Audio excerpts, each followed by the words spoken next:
When my wife Sarah walked out of our home that cold autumn evening, everything inside me shattered. The house that once felt warm with laughter and life became a silent space echoing with memories of what used to be. I remember standing at the window, watching her drive away, her taillights fading into the distance like two small stars disappearing into the dark. I didn't chase her. Maybe because I was too proud. Maybe because I thought she'd come back after a few days. But days turned to weeks, and weeks turned into a loneliness I never imagined possible. Every morning I woke up to an empty side of the bed that still carried her scent, lavender and something gentle. I would reach out unconsciously, half asleep, only to feel the cold sheets that reminded me of my mistake. I hadn't cheated, I hadn't shouted, I hadn't done anything wrong. But that was the problem. I hadn't done enough. I had stopped listening, stopped appreciating, stopped nurturing the small moments that made our love real. Somewhere between chasing success and proving my worth to the world, I forgot the worth of the woman who stood beside me when I had nothing. The first few days after she left were a blur of regret and disbelief. I tried to bury myself in work, pretending I was fine, pretending her absence didn't crush me. But when I came home, her laughter haunted every corner. The kitchen felt emptier without her humming. The living room looked wrong without her books scattered across the couch. Even the ticking of the clock seemed louder, almost mocking me. I began to replay every conversation, every small argument, searching for the exact moment I lost her. Was it the night I forgot our anniversary? Or when I stopped saying good morning with a kiss? I couldn't tell. All I knew was that I had failed to be the man she needed. The man she once believed in. I started cooking for one, sitting alone at the table where we used to share dreams. I left her mug untouched, her favorite blanket folded neatly on the chair she loved. It was as if I was waiting for her ghost to return, if not her. And then, one morning, there was a knock at the door. I wasn't expecting anyone. When I opened it, my heart froze. Standing there was her mother, Mrs. Helen, calm, graceful, and holding a suitcase. She looked at me with eyes that carried both understanding and quiet strength. Without asking for permission, she stepped inside, placed her bag on the floor, and said softly, "I'll stay for a few days." I didn't know how to respond. The woman who had once looked at me with so much pride now stood before me as if she had come to see what was left of the man her daughter once loved. I expected anger, maybe blame. But she gave me neither. She moved around the house slowly, looking at the photos on the wall, the dust on the furniture, the empty spaces that once held her daughter's warmth. That night, she made dinner, simple soup and bread, and set 2 plates on the table. "You should eat," she said. I sat across from her in silence, ashamed and lost. The clinking of spoons was the only sound. When we finished, she looked straight into my eyes and said quietly, "Love doesn't die, son. It just forgets to speak." Those words stayed with me all night. I lay awake thinking about them, wondering what they truly meant. Maybe she was right, maybe love hadn't died between Sarah and me. Maybe it was buried under pride, silence, and exhaustion. Helen's presence began to change the energy of the house. She moved through it as if she were lighting forgotten corners with kindness. Every morning she'd open the windows, letting the sunlight in. She cooked meals that reminded me of home, hummed softly while cleaning, and asked gentle questions I didn't know how to answer. She didn't come to take sides. She came to heal what was broken, though I didn't realize it yet. Days passed, and one evening, as rain tapped gently against the windows, we sat together in the living room. She poured tea for both of us and said, "Do you know why my daughter left?" I swallowed hard, shaking my head. She continued, "Because she felt unseen. You stopped noticing her heart. You stopped holding space for her feelings." Her words hit like truth I'd been avoiding. I wanted to defend myself, to say I loved her, that I worked hard for our future. But Mrs. Helen smiled sadly and said, "Sometimes love doesn't need effort, it needs presence." I sat there speechless. That night I cried quietly, finally realizing that I hadn't lost Sarah because of one mistake. I'd lost her because I stopped trying to keep the connection alive when life got heavy. The next morning, Mrs. Helen found me sitting outside, staring at the garden. She brought me a cup of coffee and sat beside me. "You still love her, don't you?" she asked gently. I nodded. She smiled. "Then learn to show it differently this time. Don't wait for her return to change so that love has a reason to return." That was the first time in weeks I felt a spark of hope. Maybe, just maybe, there was still a chance. And if there wasn't, I'd still become the man she once saw in me. Mrs. Helen's visit wasn't a punishment. It was a lifeline. And I decided to take it. The days that followed her mother's arrival began to soften something inside me. It was strange. The house hadn't changed, but it felt different. The silence was no longer heavy, it was peaceful. I began to notice things I'd ignored before. The way morning light hit the curtains. The way the wind rustled the trees outside our window. The faint echo of Sarah's laughter that seemed to live in the walls. Mrs. Helen kept herself busy, but everything she did carried intention. When she cooked with love. When she spoke with purpose. One evening, I found her sitting by the fireplace, sewing something. It was an old scarf Sarah had left behind, torn at one corner. She smiled when she saw me. "Mending is a patient art," she said. The same goes for hearts. That small moment, that simple phrase, struck me harder than any lecture could. I realized that mending wasn't about replacing what was broken. It was about caring enough to make it whole again. And so I began to mend, too, quietly, carefully, piece by piece. I started cleaning the house, not because it was dirty, but because it felt like reclaiming lost love. I organized the books she loved, polished the furniture, washed the curtains she had chosen with such excitement. I found an old recipe book in the kitchen drawer, filled with Sarah's handwriting, small notes, doodles, and hearts in the margins. I began cooking her favorite dishes, even though I wasn't good at it. My first attempt at her special pasta was a disaster, but Mrs. Helen smiled and said, "She'll taste the effort, not the perfection." I laughed, something I hadn't done in months. That laughter filled the air, light and sincere. Slowly, the house began to feel alive again. Not with Sarah's presence, but with the essence of love I had buried under guilt. One night, I sat at the table and wrote a letter. Not an apology, not a plea, just a confession. I wrote about my failures, my regrets, and my realization that love needed nurturing. When I showed it to Mrs. Helen, she read it quietly and said, "You're ready to be the man my daughter believed in." Her eyes shone with pride, and for the first time, I felt worthy of her respect again. A few days later, she told me Sarah would be visiting to collect some of her belongings. My heart raced. I wasn't sure if I was ready to face her, but Mrs. Helen's calm voice grounded me. "Don't plan what to say," she said. "Just let her see who you've become."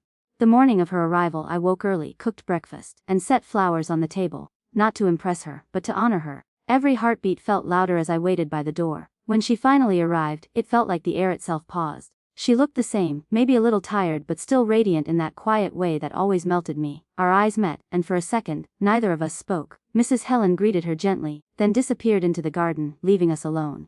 The tension was thick, but there was also something fragile in it. Hope, perhaps. Sarah walked slowly through the house, touching the furniture, glancing at the flowers, reading the small notes I had pinned around.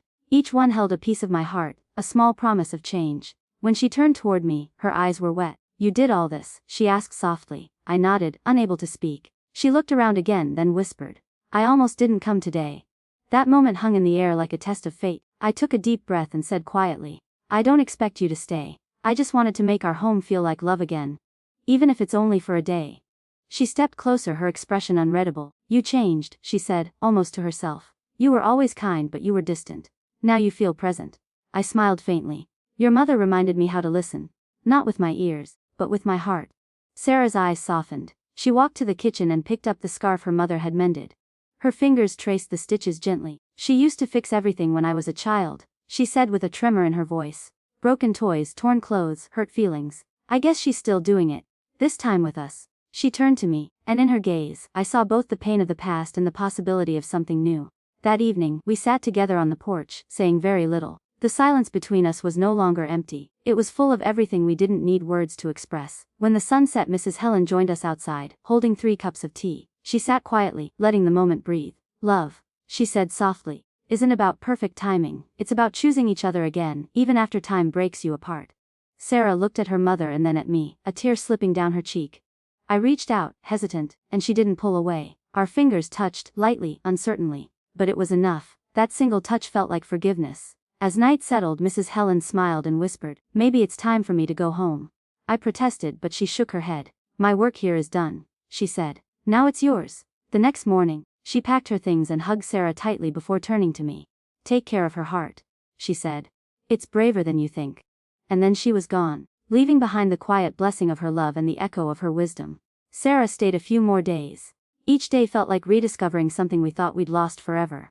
We cooked together again, laughed over burnt pancakes, watched the rain from the window. There was no grand reconciliation, no dramatic apology, just 2 souls learning to breathe and sink again. I realized then that love doesn't always return in fireworks. Sometimes it comes back as a whisper, gentle, patient, steady. And sometimes, it brings with it the quiet grace of the one who helped you find it again. As weeks turned into months, Sarah and I slowly built a rhythm that felt both familiar and entirely new. Our home no longer felt like a reminder of what had broken, but a space reborn from what we had learned.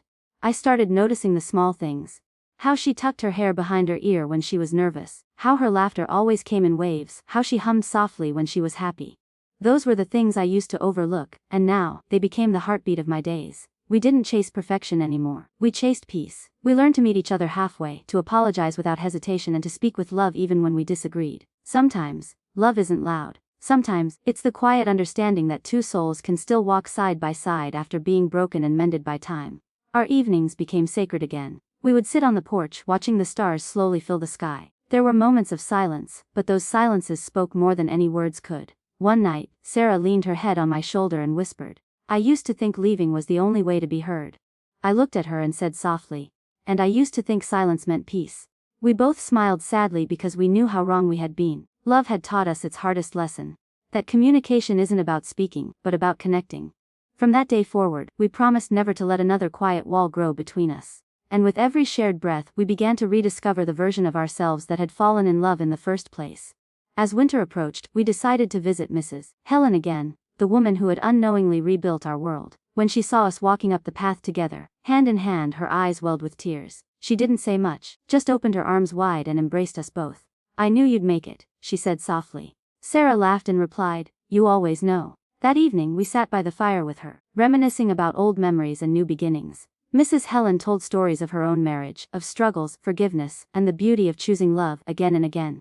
Listening to her, I realized something profound. Love isn't about avoiding mistakes, it's about not giving up when you make them. She had taught us not through lectures, but through her quiet strength, her patience, and her unshakable belief that love, real love, deserves a second chance. When it was time to leave, Mrs. Helen gave us a small envelope.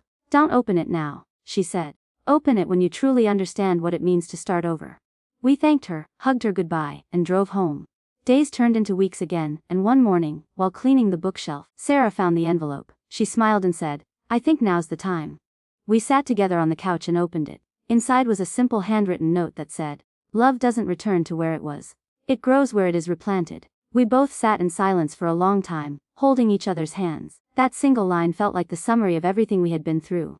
Our love hadn't gone back to the beginning, it had evolved, matured, and deepened into something far stronger than before.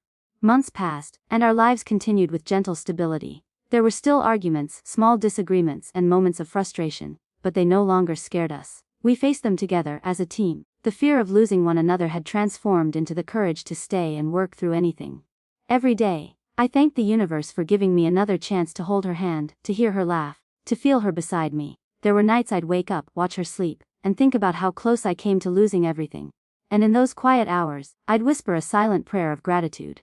Not just for her return, but for her mother's visit that changed everything. Years later, we celebrated our anniversary in the same house where it all began. The same house that once echoed with silence but now thrummed with laughter and life. Friends and family gathered, including Mrs. Helen, still radiant, still wise. During dinner she raised her glass and said, "To the love that was lost, found, and made stronger." Everyone clapped, and Sarah squeezed my hand under the table. When the night ended and the guests left, I walked outside, looked at the stars, and realized how far we'd come. Our story wasn't about heartbreak anymore, it was about transformation, about how two imperfect people learned to love each other imperfectly but wholeheartedly. Sometimes I still think about that day she walked out. The pain, the emptiness, the fear. But now, I see it as the turning point, the moment that led us back to ourselves. Love didn't save us, growth did. The woman I loved didn't just return home, she returned to a version of me that finally deserved her love. And every time I see Mrs. Helen smile, I remember that her visit wasn't just a mother's concern.